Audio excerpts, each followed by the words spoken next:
qui nous rejoint maintenant, directrice générale de l'Agence de l'innovation en santé. Alors c'est le coq blanc, hein. Attendez, je vais le chercher, mon petit coq blanc. Regardez ce, non, je l'ai. Regardez ce petit coq blanc. C'est ça la French Care dont on va parler avec Lisa Alter.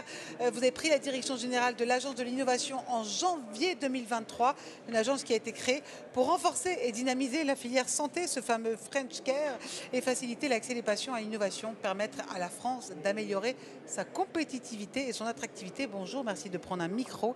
L'innovation en santé, c'est vraiment marqué par des développements sans précédent dernièrement. Bpifrance l'a compris, elle a développé ce coq justement parce qu'on voit des nouveaux produits et des services naître en permanence. C'était important pour vous d'être présent sur ce banc pour parler du progrès au BIG aujourd'hui qui fête ses 10 ans? Tout à fait, c'est un rendez-vous incontournable évidemment par la rencontre de l'ensemble des acteurs qu'on accompagne évidemment au quotidien, notamment avec Bpifrance à travers les appels à projets France 2030, aussi à travers le guichet que nous avons mis en place au niveau de l'Agence de l'innovation en santé. Depuis un peu plus d'un an maintenant, on a accompagné près de 300 porteurs de projets, publics, privés, petits, gros, pour essayer de les orienter dans cet écosystème extrêmement complexe de la santé, où il faut anticiper chacune des étapes réglementaires et puis ensuite, évidemment, chercher les leviers de financement. Et en ça, Bpifrance est aujourd'hui un acteur incontournable, évidemment, opérateur de France 2030. Bah oui, j'imagine. Alors, vous venez d'annoncer une stratégie, justement, qui est dédiée à la prévention. Donc là, vraiment, on va plus que dans les solutions, dans la prévention. Vous m'en parlez ? Tout à fait.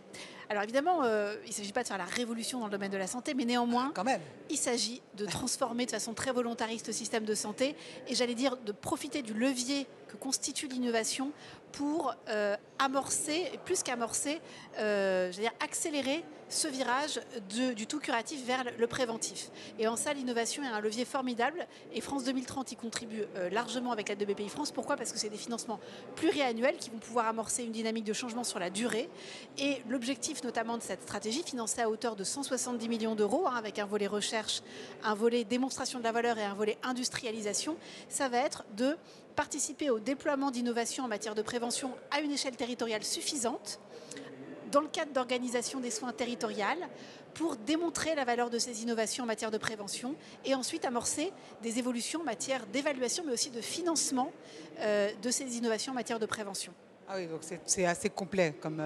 Tout à fait, c'est vraiment de la recherche jusqu'aux patients. Ça prend combien de temps ? Alors, les projets sont des projets qui vont se conduire sur probablement plusieurs mois, plusieurs années. Néanmoins, il y aura des jalons. Ouais. L'objectif, c'est qu'on ait aussi à plus court terme des éléments déjà extrêmement concrets et objectivés qui puissent permettre de commencer à travailler avec les autorités de santé sur ces évolutions possibles du système de santé. Et donc aller plus vite. Merci beaucoup, Lisa Alter. Merci à vous. La directrice générale de l'Agence de l'innovation de la santé, parce que ça aussi, c'est le progrès dans ce BIG numéro 10. Merci beaucoup.